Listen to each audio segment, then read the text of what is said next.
देखिए, जो वफाकी आईनी अदालत है, अब एक पूरा अदालती स्ट्रक्चर तब्दील हो गया है और ये जब से है उस अब तक की आईनी अदालत की एक जो इसको इंसर्ट किया गया है, ये बहुत बड़ी तब्दीली है और सुप्रीम कोर्ट के ज्यादातर इख्तियारात वफाकी आईनी अदालत को मुंतकिल होने जा रहे हैं। सुप्रीम कोर्ट अब सिर्फ हाई कोर्ट से आने वाली वो अपीलें सुनेगी जिसमें कोई ऐसा सवाल नहीं होगा जिसमें आईनी तशरीह दरकार होगी।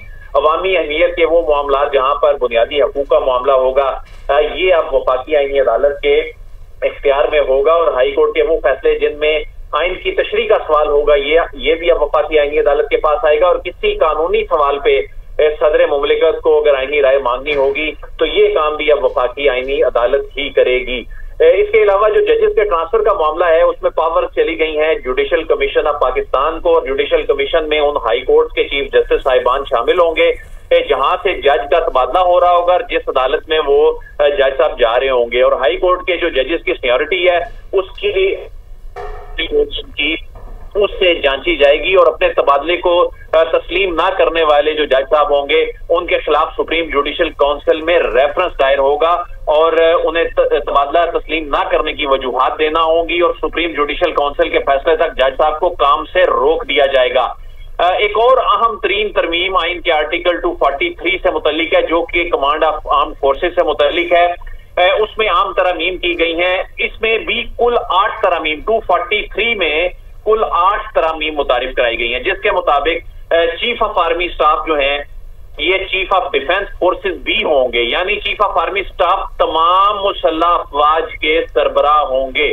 तो chairman joint chief of staff का ओहदा है, ये अब सिर्फ चंद दिन तक ही रहेगा, 27 नवंबर 2025 से खत्म कर दिया जाएगा और वजीर आजम पाकिस्तान जो है ये चीफ ऑफ आर्मी स्टाफ की सिफारिश पर commander national strategic command authority की तैनाती करेंगे और वफाकी हुकूमत जो है ये मुसल्लह अफवाज के अरकान को field marshal, marshal of the air force और एडमिरल ऑफ द फ्लीट इन ओहदों पर तरक्की देगी और ऐसा ऑफिसर ताहयात यूनिफॉर्म में रहेगा। अच्छा, यहाँ एक बात यहाँ मेंशन करना बड़ा जरूरी है कि इसमें ये तासुर शायद दिया जा रहा है कि ये ओहदे ताहयात है, ये रैंक्स जो हैं ये ताहयात है और इनकी जो कमांड है, इनमें जो कमांड होगी चाहे वो चीफ ऑफ आर्मी स्टाफ की हो, चाहे वो कमांड जो है फिजाइया की हो या बहरिया की हो, वो 5 साल तक है। इस वक्त जो मौजूदा कानून है, आर्मी एक्ट है, एयरफोर्स एक्ट है और जो नेवी का एक्ट है, उसके मुताबिक वो 5 साल तक है और उसमें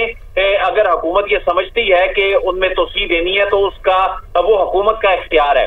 ये कमांड का मामला बिल्कुल अलग है, इसमें इसको मेंशन नहीं किया गया। वो चूंकि उसको रेगुलेट कर रहा है आर्मी एक्ट, एयरफोर्स एक्ट और बैरिया का एक्ट, इसलिए ये सिर्फ इनके जो एजाजात हैं, इनके जो रैंक्स हैं, एजाजात हैं, रैंक्स हैं और उनको हीरोज कंसिडर किया जाएगा। ये बहुत ही इंपॉर्टेंट पॉइंट आपने हाईलाइट किया है। अदील वड़ाइच हमारे साथ मौजूद थे। इस वक्त कार्रवाई जारी है, आपको बराह रास्त लिए चलते हैं। ऑनरेबल मेंबर्स तशरीफ रखें, मैं अनाउंसमेंट करना चाह रहा हूं। ऑनरेबल सीनियर मेंबरान जरा तशरीफ रख लें, नवीद कंवर साहब, ताकि अनाउंसमेंट हो जाए। हम रुक जाओ, नहीं जब वो इजाजत देते हैं तो हम कर लें। नवीद साहब इजाजत है जी।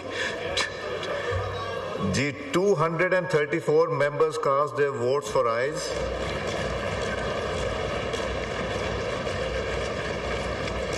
4 members for noes. Consequently, the bill is passed by the Assembly by not less than 2/3 of the total membership of the Assembly.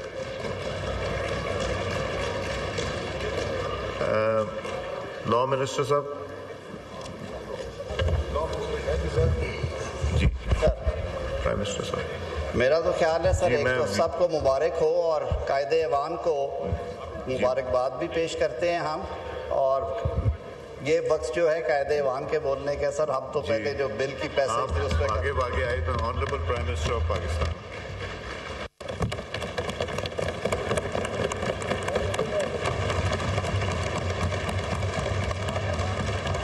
बिस्मिल्लाहिर्रहमानिर्रहीम।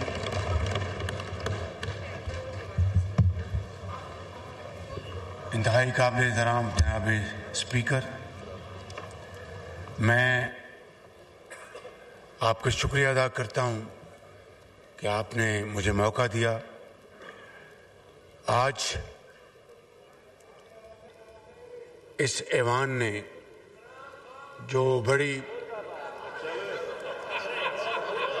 यकजहती का इजहार किया और कौमी इत्तेहाद और यगानगत को फ़रोग़ मिला, मैं समझता हूँ कि इस ऐवान को मुझे अपनी तरफ से और तमाम कायदीन की तरफ से दिल की गहराइयों से शुक्रिया अदा करना है और मुबारकबाद पेश करनी है। जनाब स्पीकर, के पहले मैं